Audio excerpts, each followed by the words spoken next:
hotel room in Orlando, Florida for the Rebel Capitalist Live event. This is so exciting. I will be speaking at, what is it, 1 o'clock tomorrow? I think that's when it is. Yes. Yeah, 1 o'clock tomorrow. I'll be going on stage to give my thoughts and opinions of the current state of the economy, and I am really looking forward to doing that as well. Really don't have much planned. Well, I shouldn't say that. I haven't got anything like rehearsed. That's what I should say. I do have an idea, a plan of what it is that I'm going to talk about, but really I'm just going to kind of blast it out there from the heart and see how we do. Really, I've hooked up with All Nighter. He picked me up from the airport. Him and Wayne. That was really nice of those guys. So they picked us up from the airport and dropped us off here. We're going to be heading down to go do registration in just a few minutes, just to get all that all squared away. Sarah and I are going to go look for something to eat and then probably rest because it was a bit of a long trip. A little over 5 hours flying from Portland to Orlando, but the flight was pretty decent, and we were fortunate enough to not have anybody sitting next to us in the seats. So we were able to lounge out on the three seats and really relax and actually catch a little bit of sleep there on the way in. So that was pretty nice. Hopefully we get the same luck going home, but probably not. It was quite fortunate to have that extra seat though. It was very comfortable for the flight.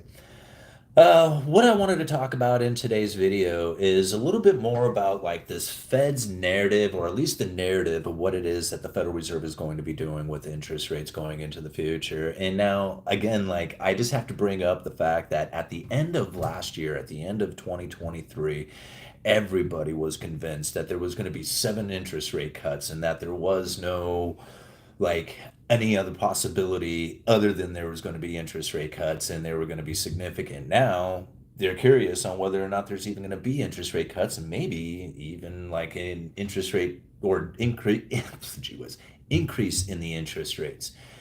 So the news comes out today, and oh man, now what? Again, geez, the economy doesn't look as good as it was or what they thought it was going to be, and hell, they may need to actually help try to stimulate the economy going into the future. And now people are back on the interest rate cuts again. And again, this is exactly what it was that I believed that the Federal Reserve was going to do. Now, I didn't know they were going to be doing it with this type of language, but I knew that they were going to be in the idea of like mass confusion out there to the markets. They want to keep the idea of interest rates and the setting of interest rates or the movement of interest rates, they want to keep that open ended, meaning that when the market starts to become convinced of a particular direction, they want to change that direction, right? To confuse the hell out of the markets. And the reason is they don't want the markets necessarily set on a particular idea. They want to be able to adjust the market's perception. And by keeping that, signaling that forward guidance, that possibility of what's going to happen in the future, by keeping that open-ended or not definite, they are able to then use the language within the mainstream media to alter the perception of the markets and then guide them in the direction in which that the Federal Reserve really wants them moving.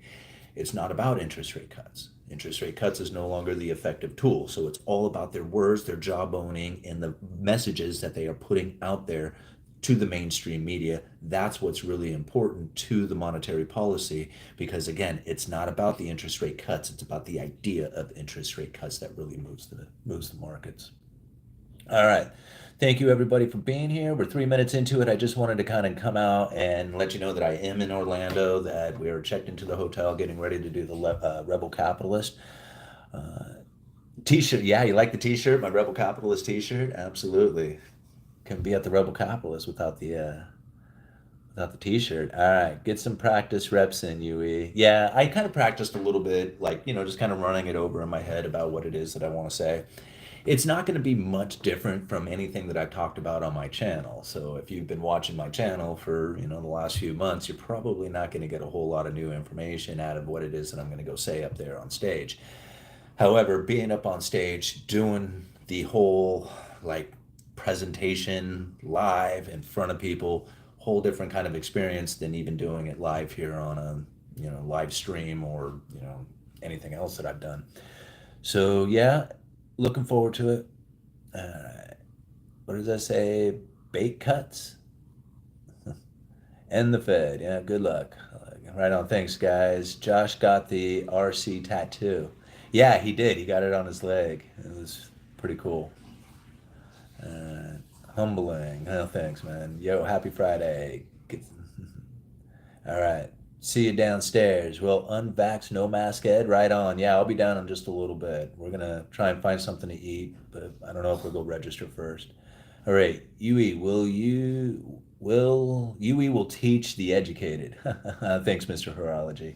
Well, you'll do a great job, Simon. Thank you, Brody. Yeah, I appreciate it, guys. Thank you very much for the words of encouragement. I'm really looking forward to it. I'm looking forward to just like being able to get out there and just start flowing with this information and get it out there to the people, especially those who are going to get this information for the first time and really absorb it and say like, man, this is it. These are the blanks that needed to be filled in that I've been looking for. And that's what I'm hoping that it will come from it. Or at least, maybe somebody will come to me and say, hey, man, I didn't take on this perspective before. You gave me a new way to look at things. That's ultimately what I'm hoping for. All right. Copper will become the new gold. I believe in that. Well, I'm certainly not one to deny the copper. I mean, I'm one who works a till for a job, right? I work retail for a living, and I literally pull the copper pennies out of the till and swap them out for the zinc ones, and take the copper pennies home. So yeah, I'm very much on board with the copper idea. You'll succeed. Thanks, guys. All right, good luck. Thank you very much, Justin. All right. Just try to imagine you're in a Ford Explorer instead of up on stage. You'll be golden. Yeah, yeah, I will. Thanks, Brody. All right. Check out Cuban food truck in Orlando named Cubans on Wheels. Man, their sandwiches are amazing. That would be one thing that I would really enjoy while I'm here. And I mean, Sarah and I are not here for very long. We just arrived and we're going to be here for the event and we're taking off Sunday evening. So it's going to be very quick turnaround. All right. I just saw Mike Green and Rich Copper. Would increase tariffs on imported goods from Chinese and other countries drive up inflation. Would increase tariffs on imported goods from Chinese and other countries drive up inflation? Well, I mean, any tariffs or subsidies is a burden upon the consumer or retailer or taxpayer, no matter which way you look at it. All these ideas that you put a tariff on on these products or whatever, and then make those countries pay a tax or something, it's just turned around and goes right back into the people, as far as what they pay. So yes, in my opinion, those are a inflationary pressure, but not in the same style of inflation that you would get from, like, say, money printing or shortages out there. It's more of a self-inflicted causing. Actually, you know what I should say it as is that it prevents better prices from coming in. So if it's not an inflator, it's a deflation preventer. I guess that could be another way to look at it. All right. You'll do great, Simon. Enjoy, man. Well, thank you, Mr. Horology. I appreciate it, guys. Yeah, I mean, I'm nervous. I got the butterflies and stuff like that, but I mean, I have that every time I go out on stage, even before I even call bingo or something like that. And I've done that, thousands of times, it seems like. So, I still get the butterflies. I'm going to be nervous. I'm going to start off, kind of stuttering a little bit. That's all to be expected, right? You got to push through all that stuff because that's the fear. And then the magic is found in the unknown, right? And the unknown is fearful. So, all that stuff, I'm looking forward to it. If I didn't feel the butterflies, if I didn't feel nervous, I didn't feel any of that stuff, it wouldn't be right?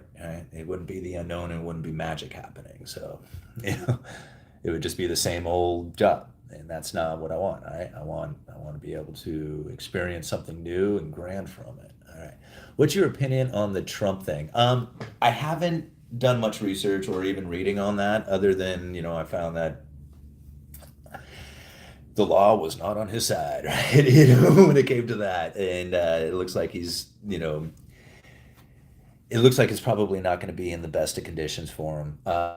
Give it some time. We'll see if there's any, appeals or something like that that might, reverse some of the decisions or the ideas that are taking place right now with it. But as far as like giving any kind of deep opinion on the whole matter, I haven't really given it that much thought yet. So, I think it's going to create a huge, what will it do? It's going to create a nice distraction for people during a time in which liquidity crises are starting to fire up. So that's going to be kind of an interesting timing for it too, because everybody's going to be more focused on that than they will be on the issues with the dollar and the liquidity issues that are going to be taking place within the bond market. Um, so while everybody's focused in on that, I'm going to be focused in on the liquidity issues that are going to be happening and probably not even pay much attention to Trump.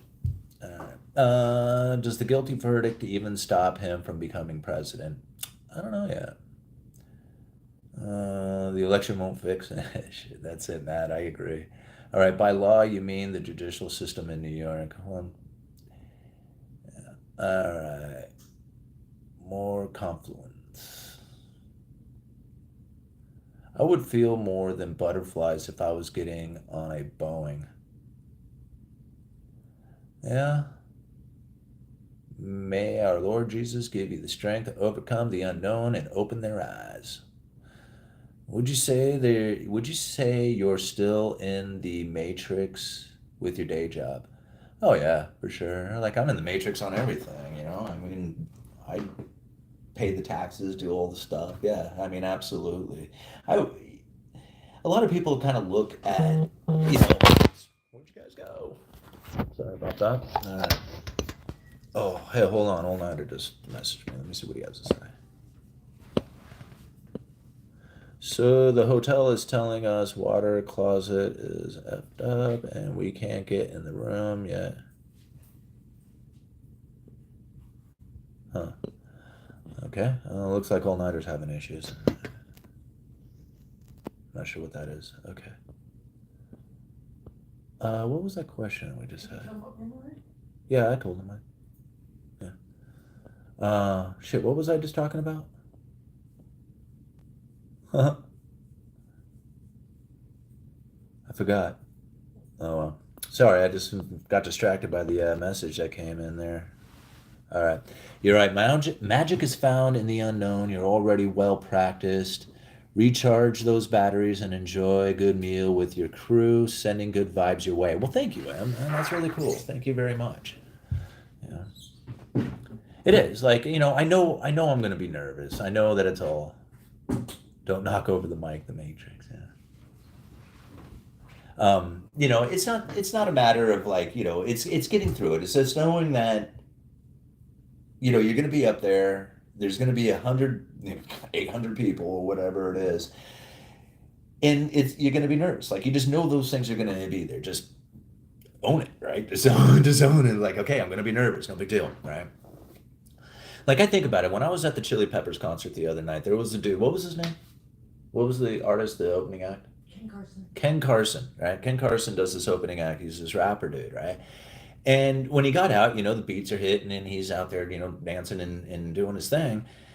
And I kind of realized, man, it's just him out there, right? It's him out there, the mic and the music is going off, right? And I realized, this guy, he's trying hard, right? And he's out there, he's dancing, he's doing his thing, and he's trying to entertain the crowd. And I don't want to knock his work or anything like that because, for every artist, there's people who appreciate it, right? I mean, not everybody likes all art, right? So some fans like his stuff. I was not a fan of it.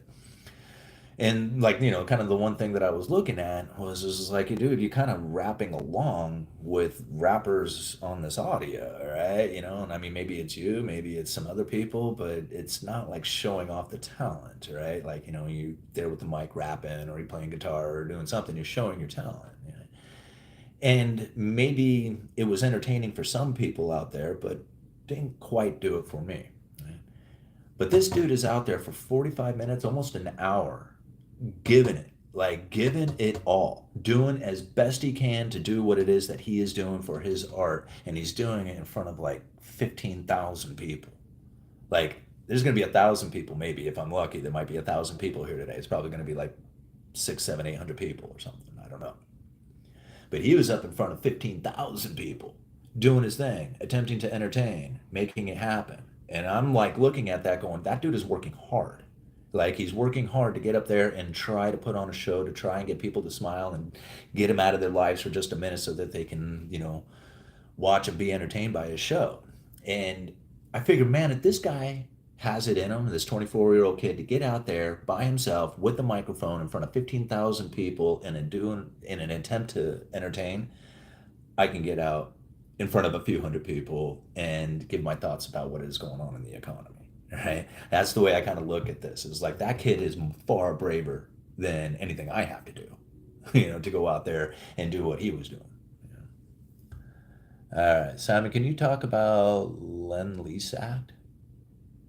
Well, I would have to do a little bit more research on it to give you any kind of real insight onto it. All right. I hope you enjoy yourself in Orlando. It's the reward of your hard work and generosity. Well, thank you very much, Phil. I appreciate it, man. And just being here, hanging out with these guys, hanging out with the other rebel capitalists, meeting all the fans, and just hanging out here and just enjoying the energy and the vibe of everything is totally worth it. Like, I mean, it's worth it. Oh, good. Simon is on today. It's very humid in Florida. Yeah, well, I'm sitting in the hotel room. All right, Simon, can you elaborate on the Lend-Lease Act? Will that help or hurt the U.S. in the long run? I'm going to have to do, like I said in just a second ago, I'm going to have to do a little bit more research on that so I can actually give you a better understanding of what it is. I haven't really done much thought or research into that. Yeah. Even though it's probably going to be pretty significant once I do. But anyhow, when you're up there, the time flies by when you feel the audience is interested in what you have to say. And right now, people are very interested in your message. Well, thank you, McLovitz. I love the name. Yeah, thank you. And that's the thing about it is getting started, right? It's that initial get up on stage, grab the mic, introduce yourself, and start the presentation, start talking, and pretty soon the flow begins, right? And so you don't even realize you're on stage anymore. In fact, when I was in Houston, I had practiced and rehearsed the presentation that I was going to do like every day for like 30 days, right? I was like every single day I practiced exactly what I was going to say. And when I got up on stage and I grabbed the mic and I said, "Good morning, everybody, Uneducated Economist here," I don't remember anything after that. Like everything went black. Like I literally don't remember being on stage at all, except for one moment I put my hand on the podium and I came to. Like I was just like all of a sudden everything kind of like, reality set in or something. And I'm looking at this sea of eyes and I'm like, oh shit. And I forgot what I had just said. Like I forgot where I was at. In fact, I openly said that. I was just like, oh crap, I lost my place. Right. I think that's what I said. I think I lost my place. And I'm like, oh shit, I don't know what to do, right? Like, I really have no idea what I just said or what I'm supposed to say. And I'm like, crap. And the only thing that I can think of was the acting coach that I had in the past, Miss Karen Bain. And she says to me, when you're up on stage and if you go up, which means you forgot your line, if you go up, just say the next line that you can remember that you think is all right. Just start, right? Just start saying lines. So that's what I did. I just opened my mouth and just started saying stuff and flew right back into it. Again, went right back out, did the rest of the presentation. All of a sudden I came to, so that was it. Everybody's cheering and I answered a bunch of, did some Q&A, and it was one of the coolest experiences I had ever had because that's the first time that I had ever done any kind of public speaking. And I mean, you talk about like the first time is an event like the Rebel Capitalist. I just went on stage right after Robert Kiyosaki, right, who was out there like 8 o'clock in the morning screaming and yelling and cussing, has the whole like crowd just screaming and cheering and having a great time. And I'm in the green room going, oh God, I got to go up on stage after this, you know. But it went great. It was one of the coolest things that I had ever done in my life. It was the neatest experience. And, all I could think of after that was, when do I get to do the next one. And so since then, I didn't get to do another presentation at the Rebel Capitalist until tomorrow. That was like, so I did Houston and I'm going to do tomorrow. But I've been to every single Rebel Capitalist since then. I have been invited to speak up on the speaking panel. So like, George will bring up 4 or 5 people up there and ask us various questions, our opinions on certain, economic conditions or something.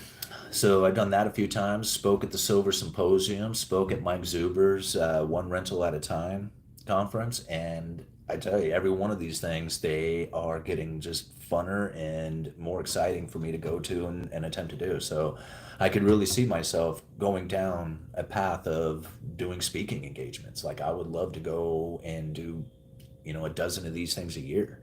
Just make it like that's my job, is to sell a course, sell a book, and do speaking engagements for people. And man, that would just be the ultimate for me.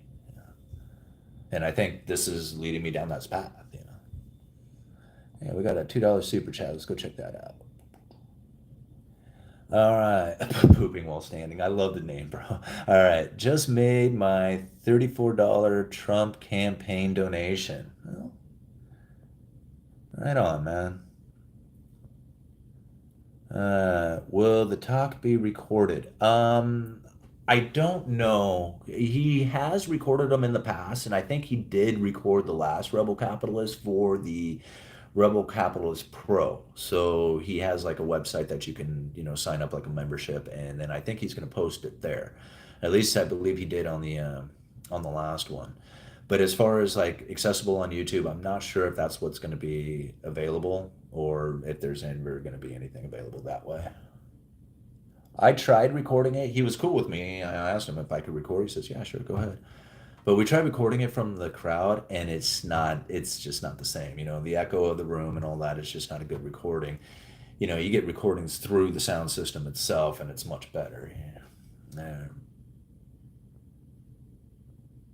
God pilot, like autopilot, Damn, I'm so excited for you, man. Right on. You deserve the best. Keep up the good work. Well, thank you, man. I appreciate it. Mark Faber would be a good guest speaker at RCL. Yeah, I believe that too. I like Mark Faber. Blessings, everyone from Arkansas family. Very cool. Let it flow. Thank you, Deja Vu. All right. You could do it easily. You just need to kick off people's interest enough to lead them to wanting to learn more. They'll start listening to your channel to get the deer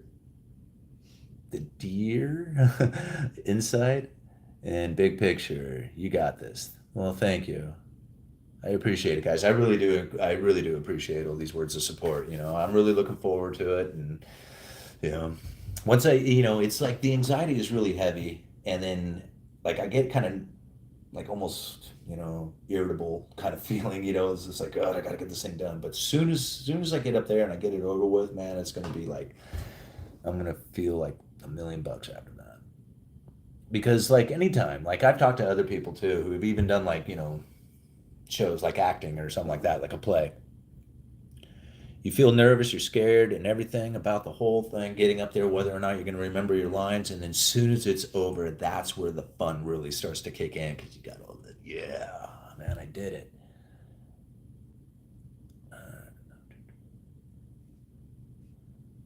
All right, someone please help. I ran out of gas.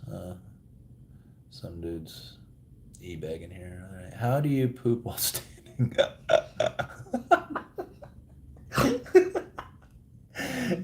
um, have you messaged all nighter? No. I wonder where he's at. No, well, he sent me a message, but I'm in the middle of this, so I'm not sure what he's got going on. It doesn't matter who the president will be, the Fed is going to do what the Fed does. Yeah, I kind of agree with that. Like, really, and that's kind of part of what like my whole presentation is that like the monetary policy coming from the Federal Reserve, it spans administrations.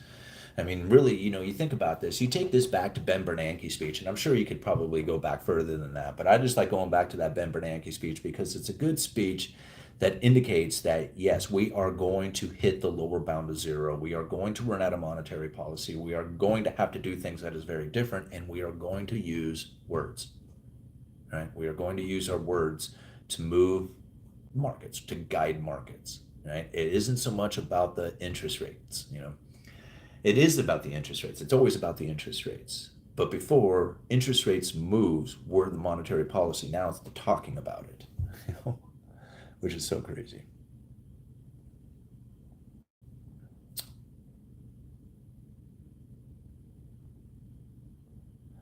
Got a cough up some dough to Rebel Capitalist.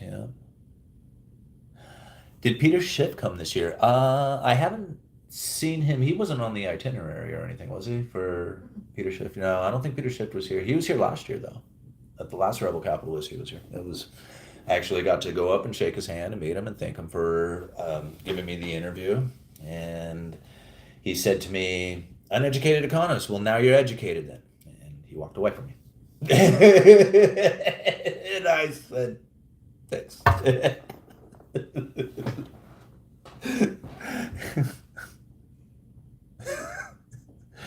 But I think the Peter Schiff interview was probably one of the best interviews that I had done, though. He did a great, he gave me a great interview. And it was funny because I tried cutting it a little short, and I don't know if it's just like, maybe it's just, an obsessive compulsive thing out of him, but he pushed it to the 1 hour. Like he wasn't going to give up until we got to 1 hour because that's how long we allotted the time for. And I was just like, hey, I didn't want to take up any more of his time. I'm like, well, let's go cut it. And he saw that there was like another 10 minutes and he just went off for like another 10 minutes and finished out the hour. It was pretty funny. And Freddie actually photobombed the interview too. So he like jumped up and like was like, knocking on my window, "Hey dad." And Peter asked, "What? Somebody there? You got to move your car?" And I'm like, "No, that's just my boy." Pretty typical UE style. All right. All right. Thank you for making me realize politics is downstream of economics. Yeah, you bet. Useful. Man, I got this horrible glass. All right. Yeah, you bet. And that's like, thank you for actually considering that too, right? Because it took me forever to figure that out. I used to be so politically minded, guys, you would not believe it. Because, considering that I hardly talk about politics on my channel, there was a time that that was the only thing that I would think and talk about. And, and it wasn't until like the failure started to happen, right? So, you know, great financial crisis, lost my job, trying to figure out how I'm going to stay in the house, all kinds of stuff. And I was just like, man, what the hell is going on? And as much as I wanted to blame it on politics, I really wanted to figure out what the hell was going on with the money supply, with the monetary issues. And that's when I started diving into like studying the Federal Reserve, read The Creature from Jekyll Island. And that really started pushing me, into studying more into monetary policy. So, you know, really it was the failure that did it for me, and going for it. But once I started looking into the monetary policy, I realized that, yeah, we can blame a lot on the administration, but some of the things that are happening within the monetary policies, they span administrations. So it's like to say that these are the people who are causing it or are in control of it, it's pretty delusional because the policies are spanning over those administrations. They stretch from one to the others, like completely, through an entire 4 years of policy coming from the government that didn't change the way the monetary policy was being conducted from prior to the presidency. Right? Now, there is changes to the monetary policy that occurred during presidencies, but when you look at it, it's not because of the presidency itself. It's just because that's the timing of it during, due to the economic conditions of, the way it moves. There's always this flow of cycles that are happening. So, yeah. And once you see it that way, then you can really start to pick out like how people see politics as being a cause, but then you can see the cause and that the politics are reacting to it. Yeah. All right, 28 minutes into this. I don't think I'm going to go too long. We'll probably go like maybe, half hour or so. Oh, hey, just saw the notification. All right, all nighters up. Yeah, I saw you send a message just a minute ago, bud, but I it's somewhere in my phone there. I got the live stream going. So anyway, the Treasury buyback is for very specific issues. It's actually a very, very small amount of the bond buybacks. It's very specific to cuspid numbers like 1%. It's basically a nothing burger. Okay, Dixter. I don't disagree, but I definitely disagree with I don't disagree that it's a very small portion of the bond market and that it's very like, I don't know, how should I put it, like seemingly unimportant, right?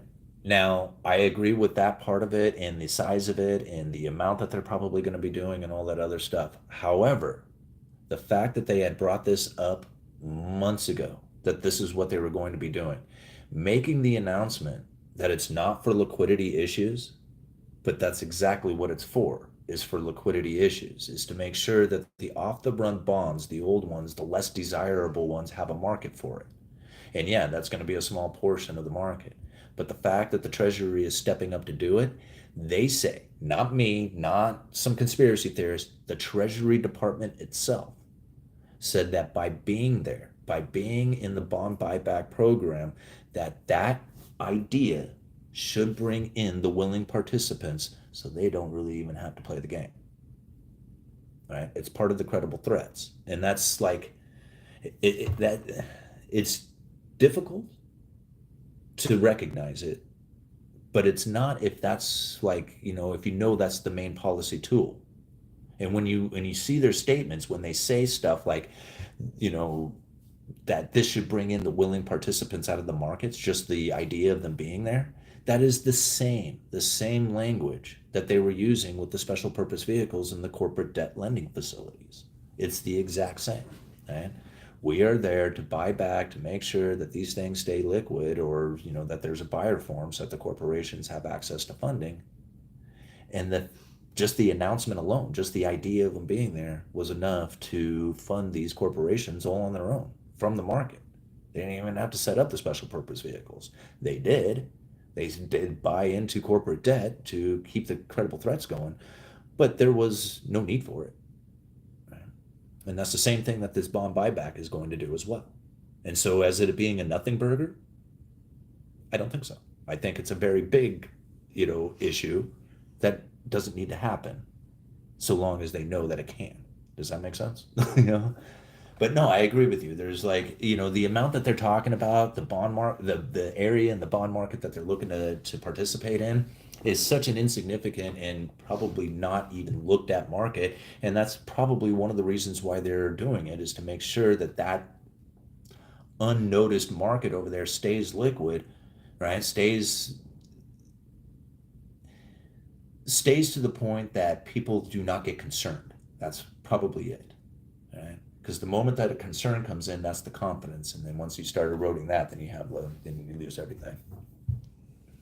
What are we doing? Are we out of here? Yeah, sweet. Okay. I'm gonna bail, guys. I'm gonna go get something to eat. I really appreciate you all being here. This was a lot of fun hanging out. We're gonna do some more live streams here, probably from the Rebel Capitalist itself. That'll start up. Well, we're having a cocktail party tonight, but then it starts at 8 o'clock in the morning. So we'll probably do some videos then. All right.